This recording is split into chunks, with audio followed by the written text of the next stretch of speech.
नमस्कार, स्वागत है आप सभी का। यूपी ट्रिपल एससी से मंडी परिषद की नई नोटिस आ चुकी है। इसमें 15th कैंडिडेट्स को डिबार कर दिया गया है। यूएफएम मंडी परिषद नोटिस को लेकर के हमने आप सभी को कई बार रिपीट किया था। रिपीट क्या, कमेंट में हमने रिप्लाई किया था आप सभी लोगों को। कोई अलग से वीडियो तो नहीं बनाए थे, लेकिन कमेंट में रिप्लाई किए थे आप सभी को। और जो दूसरी भर्तियों की अपडेट दे रहे थे उसमें बीच में भी हमने बोला था कि मंडी परिषद की नोटिस मंडे या मंडे के बाद कभी भी आप सभी को देखने को मिल जाएगा। तो फिलहाल में मंडी परिषद की नोटिस आ चुकी है। और इसके बाद आईटीआई इंस्ट्रक्टर 2022 की भर्ती है। आपकी शॉर्ट लिस्टिंग की नोटिस आपको देखने को मिल जाएगा। बहुत ज़्यादा डिले नहीं होगा। और भले ही इस टाइम लेखपाल भर्ती पर तेज़ी से काम हो रहा है प्रायोरिटी के साथ, लेकिन बाकी भर्तियों पर भी पैरेलल काम चल रहा है। अब चाहे उसमें मुख्य सेविका की भर्ती हो, जूनियर असिस्टेंट 1262 की वैकेंसी हो, जेई की नई भर्ती का विज्ञापन हो, पीईटी 2023 रिजल्ट पर काम हो, या फिर एएसओ रिजल्ट को लेकर के हो।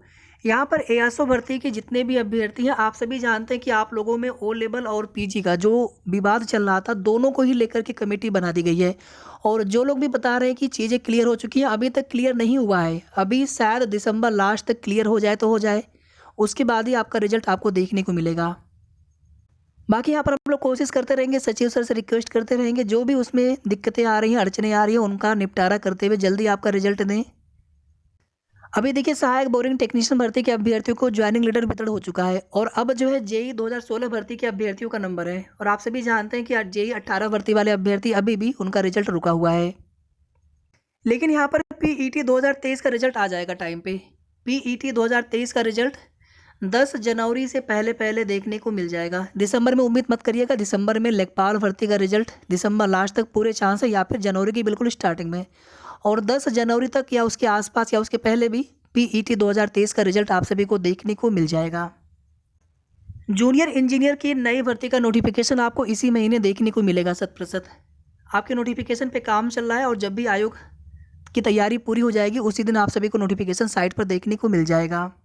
बीटेक वाले इसमें एलिजिबल नहीं होंगे। कोर्ट में भी वो लोग गए थे, लेकिन वहाँ से उनको राहत नहीं मिली। डिप्लोमा वाले ही एलिजिबल होते हैं। सिविल के पद, माफ़ी चाहूँगा, आगे जेई भर्ती को लेकर के आपको डिटेल में चीज़ें अलग से बता दी जाएंगी।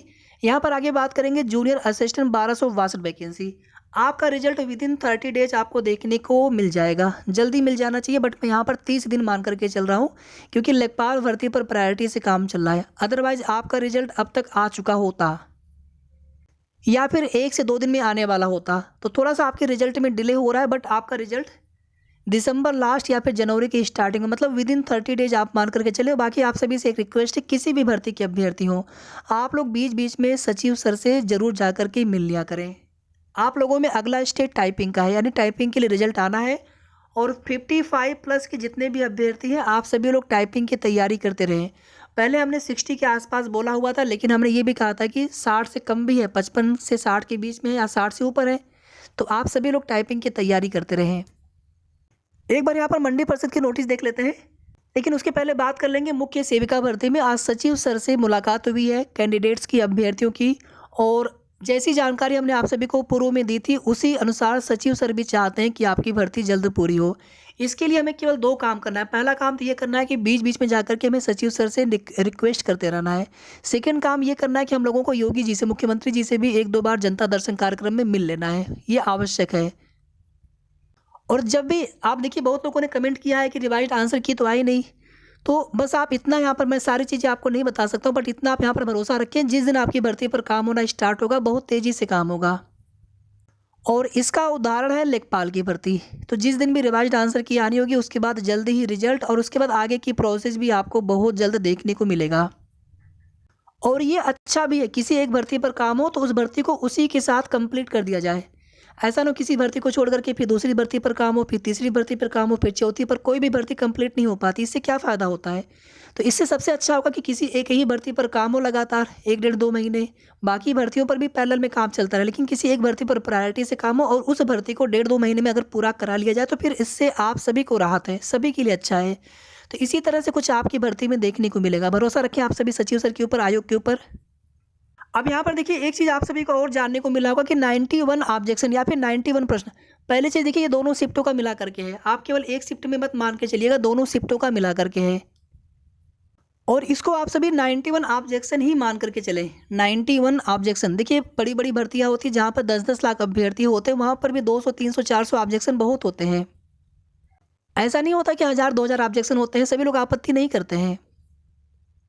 और सेकंड चीज़ यहाँ पर देखिए, यहाँ पर मैं बहुत यहाँ पर ये नहीं कह रहा हूँ आपसे कि 10 नंबर फुल मार्क्स मिल जाएंगे या फिर 8 नंबर 7 नंबर। हाँ, ये है कि कई प्रश्न विवादित हैं, दोनों शिफ्टों में मिलाकर के कई प्रश्न ऑब्जेक्शन वाले थे।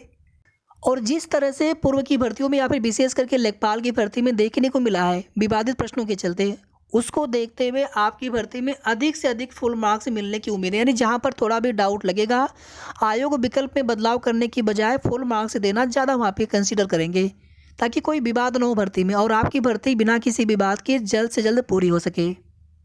तो अभी देखिए, यहाँ पर मैं बिल्कुल भी कोई भी चीज़ें अनुमान से आप सभी को नहीं बताना चाहता हूँ, लेकिन यहाँ पर आप सभी इतना ज़रूर भरोसा रखें कि अधिक से अधिक फुल मार्क्स मिलने की उम्मीद है दोनों ही शिफ्टों में। पिछले वाले वीडियो में जो कुछ भी एलिजिबिलिटी को लेकर के बीएससी होम साइंस या फिर स्नातक में 1 साल 2 साल 3 साल वाली जो भी चीज़ें हैं, उन सभी चीज़ों को लेकर के सचिव सर ने क्या बताया है वही चीज़ें हमने आपको बताई थी पहले भी, और आज भी हमने आप सभी को वही सारी चीज़ें बताई हैं। उसमें हमने किसी के लिए भी ऐसा नहीं बोला कि कौन बाहर है कौन अंदर है। नोटिफिकेशन आप सभी ने पढ़ा है, डीबी के समय आप सभी उस चीज़ को देखेंगे, और सभी लोग चाहते हैं कि जो एलिजिबल हो भर्ती में वही रहें।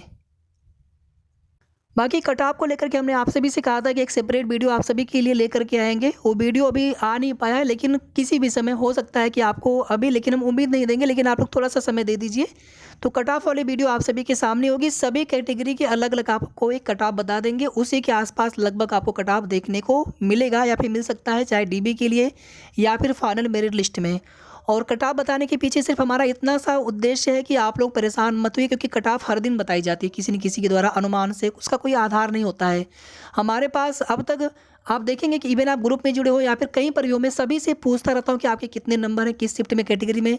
तो मेरे पास बहुत डाटा हो चुका है लगभग धीरे धीरे, और उसी के आधार पर या फिर जिस तरह से आयोग में काम चलेगा आपकी भर्ती पर, आपके रिजल्ट को लेकर के, तो माननीय आयोग की तरफ से जो कुछ भी आइडिया लग पाएगा कहीं से भी, क्योंकि एग्जैक्ट कट ऑफ जो है फाइनल रिजल्ट आने के बाद ही पता चलेगा, लेकिन जो कुछ भी एक अनुमानित कट ऑफ पता चल सकेगा एनालिसिस के आधार पर, वो आपको बताने का प्रयास करेंगे। वीडियो बहुत जल्द आप सभी के बीच में होगी। यहाँ पर देख लेते हैं मंडी परिषद भर्ती की नोटिस। वीडियो को आप सभी प्लीज़ लाइक करके शेयर भी आप सभी जरूर कर दिया करें, और अगर आपने अभी तक चैनल को सब्सक्राइब न किया हो तो सब्सक्राइब भी कर लीजिएगा। हमारी पूरी कोशिश होती है कि आपको सही और ऑथेंटिक जानकारी ही दी जाए, और ये चीज़ें आप सभी को देखने को भी मिलता है। जो कुछ भी जानकारी पहले भी आप सभी को दी गई होगी, उसी के अकॉर्डिंग आपको चीज़ें देखने को मिला भी होगा। ये मंडी परिषद भर्ती की नोटिस है, और इसमें आप देखेंगे कि 44 अभ्यर्थियों में से 15 अभ्यर्थियों को यूएफएम यानी अनफेयर मीन्स बोलते हैं, यानी हिंदी में अनुचित साधन प्रयोग बोलते हैं। इसमें 15 अभ्यर्थी पाए गए हैं जिनको डिबार कर दिया गया है। इसके अलावा जो बाकी है 29 लोग, उसमें से भी आप देखेंगे तो 24 अभ्यर्थियों को अभिलेख परीक्षण के लिए बुलाया गया है। तो उनकी ये रोल नंबर आप देख लीजिएगा। तो ये प्रक्रिया पूरी होने के बाद फिर अंत में आपको फाइनल रिजल्ट देखने को मिलेगा सभी का। और यहाँ पर देखेंगे तो 15 सितंबर 2023 और 16 सितंबर 2023 को व्यक्तिगत सुनवाई में अपना पक्ष प्रस्तुत करने हेतु अनुपस्थित रहे हैं 5 अभ्यर्थी।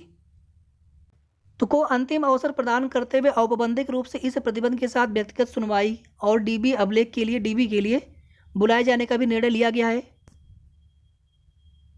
और इसमें परीक्षा से संबंधित ओएमआर की अभ्यर्थी प्रति के साथ प्रकरण की व्यक्तिगत सुनवाई हेतु आयोग में उपस्थित होकर अपना सशपथ बयान दर्ज कराना, पक्ष प्रस्तुत करना सुनिश्चित करेंगे।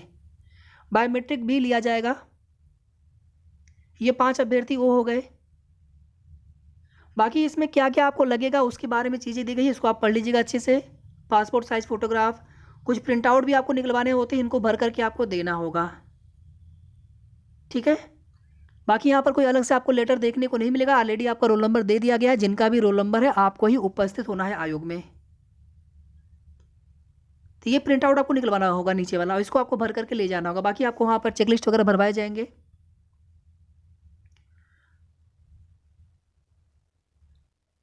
सोलह दिसंबर को उपस्थित होना है आयोग में। इसको आप अच्छे से देख लीजिएगा, क्योंकि फिर दोबारा भी इसमें आगे मौका मिलना नहीं है। 16 दिसंबर को उपस्थित होना है। और जितने भी प्रपत्र हैं टोटल यहाँ पर 7 पेजेस के हैं। तो इसके अलावा बाकी के जो डॉक्यूमेंट्स आपके होंगे, उनकी छाया प्रति और साथ में मूल प्रति, बाकी आप सभी के मन में कोई भी सवाल हो या फिर किसी अन्य भर्ती को लेकर के आपके मन में कोई भी क्वेरी हो, आप कमेंट करके पूछ सकते हैं। धन्यवाद।